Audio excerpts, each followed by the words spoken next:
anxiety there? Yeah. A little bit of anxiety, okay. I admire the honesty. I'm just gonna ride my bike, try and have fun with it. So yeah, riding bikes in Whistler. Yep.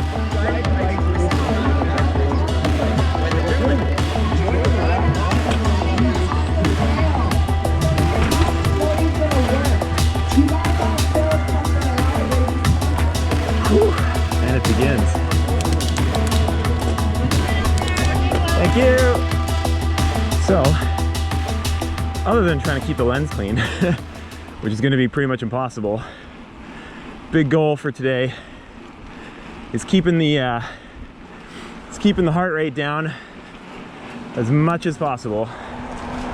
Trying to keep it below 150, because every moment I'm below 150, it just means I have a little bit more gas in the tank for later. Oh, can't see a thing. I don't want to put my goggles on yet though. I just about wiped out a second ago on the roots on the climb trail. You know, I'm actually feeling better today, my legs and everything, than I was on practice day. It's blowing my mind.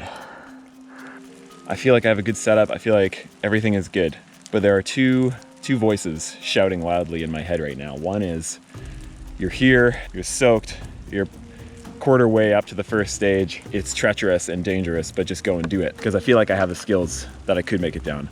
And everybody has the skills to make it down, but it's whether or not it's the route that'll take you out super fast. Now this is the other side that's talking to me right now, going, this is one of the most dangerous, like one of the most sketchy trails in and around Whistler. There are many, but this is one of them. And do I want to take that risk? Is it worth it? I'm gonna keep going and we'll see what happens. As I kept on climbing, the negative voice in my head kept getting louder and louder.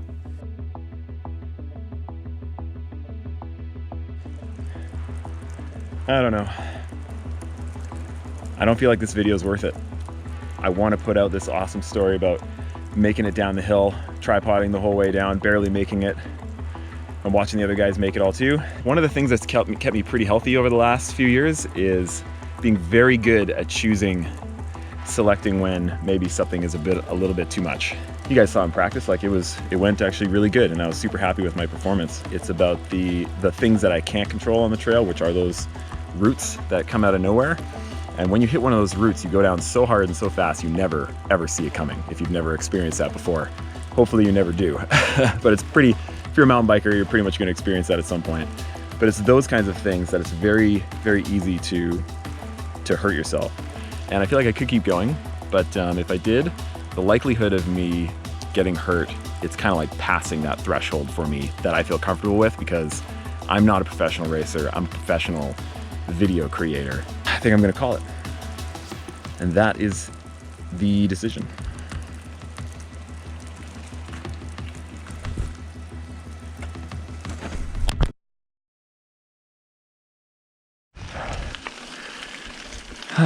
So I just made that clip of me saying I'm not doing it, and I'm still pedaling up. Why am I still pedaling up? I can't get myself to turn around.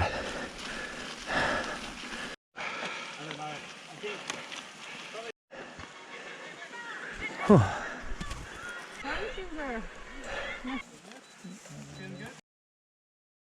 You got 5, 4. Cheers, man.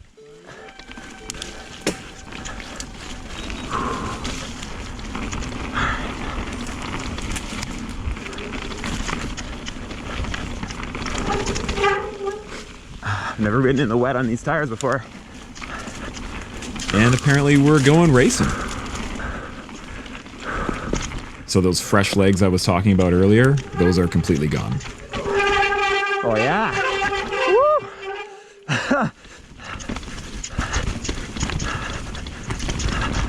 Here we go.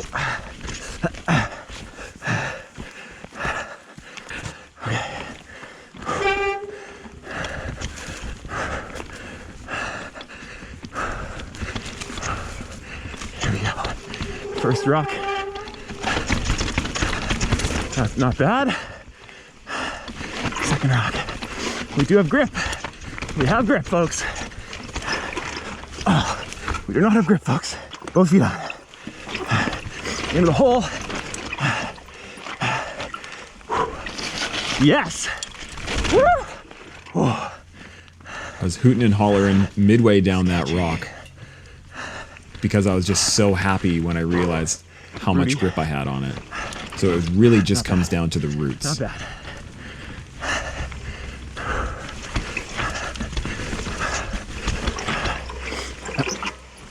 Yes. Whoa. Went to a standstill. I'm still on my bike.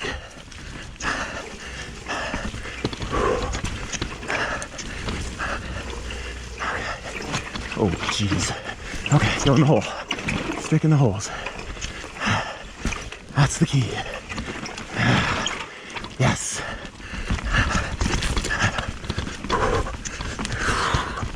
Okay.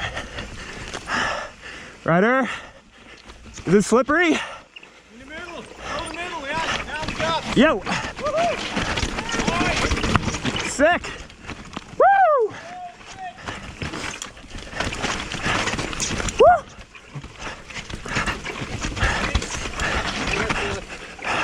Oh, I'm good. Yo! Woo! I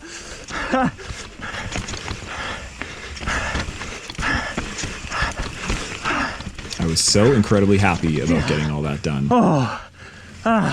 Clearly. Thank you, Michelin. Woo!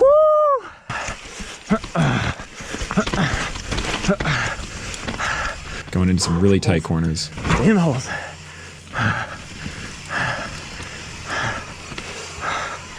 And everything is steep. If you pay attention to the trees through all this, you can see Holy crap. how steep it all is. I feel like, still alive.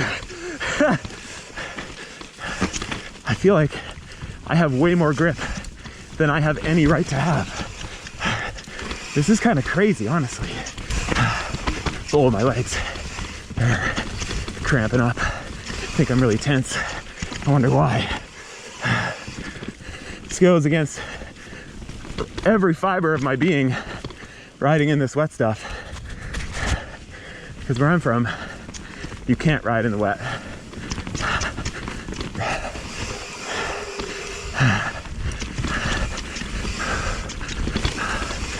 Oh, I'm not going high this time. Last time I did. Those are the kinds of lines you change when it gets soaking wet. So you can start to hear it in my breath and in my voice that I'm in a bit of trouble with as far as my legs are concerned. They are pretty much seizing up solid, and they feel like, and it feels like my quad muscles are gonna like tear on me. Like I've never really felt that feeling before in my legs.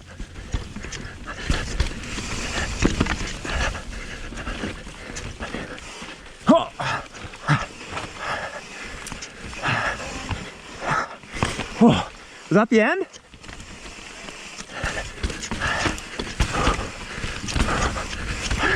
Thought you said I'm all done. Like, I don't think so. That would be cool.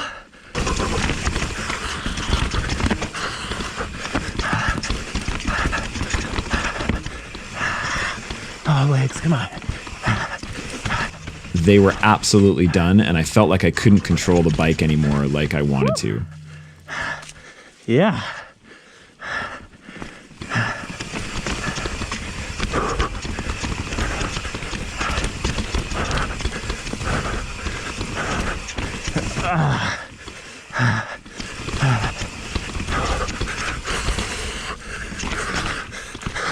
And this all comes down to conditioning. Ooh. Go to the hole. Tried to take the high line there. That was brave. And it's too bad though, because every other part of me was actually feeling good. I should be going faster right here. As far as the cardio goes, I was fine. My hands, my arms, my neck, my back were all good.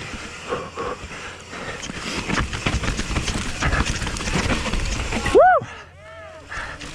Yeah. Still taking the lines I wanted to. Oh, off camber. So I was pumped about that. Now it gets Rudy. That chute was one of the last few things that was really worrying me. now. It's all these little roots. Holy crap. Holy crap, this is hairy. Holy crap. Ugh. If only the GoPro would show what happened there and how gnarly faster. that was. Stay on your bike.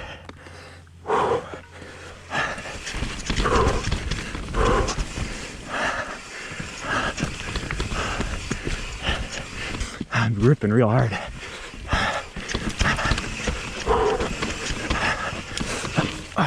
Took that inside. Happy about that. I just said I'm ripping real hard. I feel like I was talking about my legs at the time, but honestly, I don't know what was going on at the moment. How much? Oh. I just tried to ask that guy how much was left because I didn't have anything left in my legs. Oh, jeez. Oh, caught the wrong route. Yo. All good, all good. Yeah, you got it.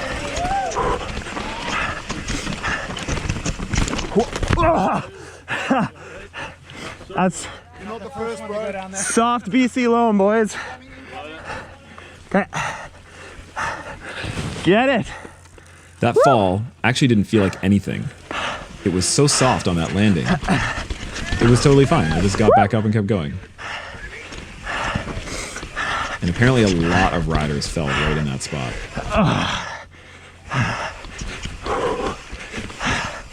Okay. Gotta reset. Around.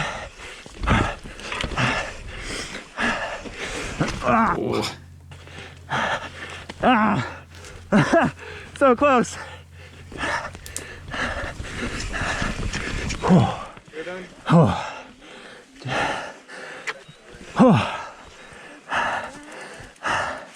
Nice work. That was rad. Oh man, you're good too? So what a wild morning, mentally and physically, for me. It was quite something. As you saw, I was just kind of all over the place mentally on that one, and just trying to weigh things out.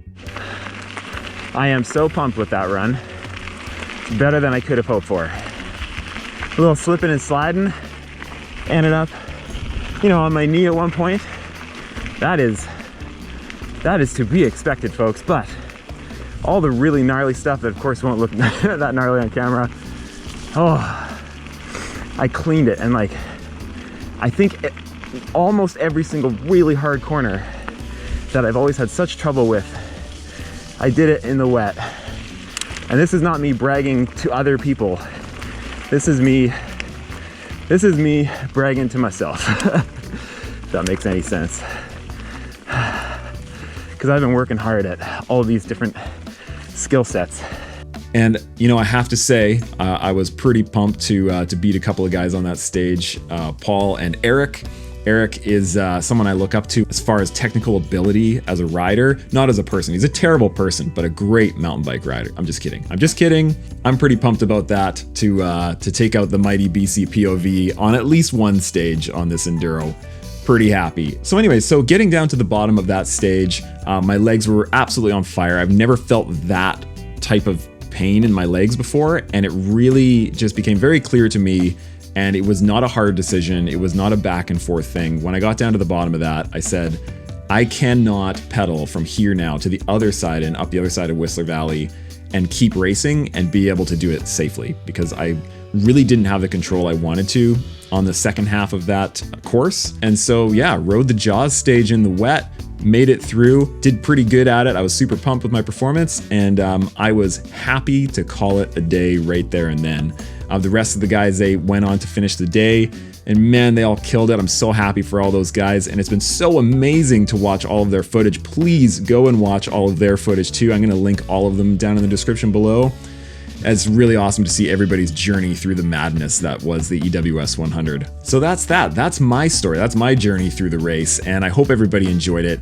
I know what I have to work on going into next year. The big part is just conditioning, and that means doing big, huge pedals with big, huge descents, as often as possible, and which is one of the big reasons why we're moving to the mountains. And you're gonna be seeing us, having a base right out of the Alberta Rocky Mountains. And I really think that's gonna transform my riding in a big, big way. So I fully intend on racing this again next year against those guys, and hopefully some more people will come out, some more YouTubers, and it's gonna be an awesome battle. I cannot wait for it. And I wanna thank everybody for following along all of our stories and rooting for us. We all really appreciate you. Thank you so much. If you want to see all of the extended cuts of all these videos, make sure you check out our Patreon page. There's a link for that in the description. And go and check out the Drop website. They sponsored this whole Whistler series, so we couldn't do without them. And now after this series kind of got stuck in there, we are back to the Ride Island series out on Vancouver Island. Literally some of the best riding I've ever done in my life. So keep on watching. Again, thank you so much, and I'll see you in a few days, everybody. Cheers.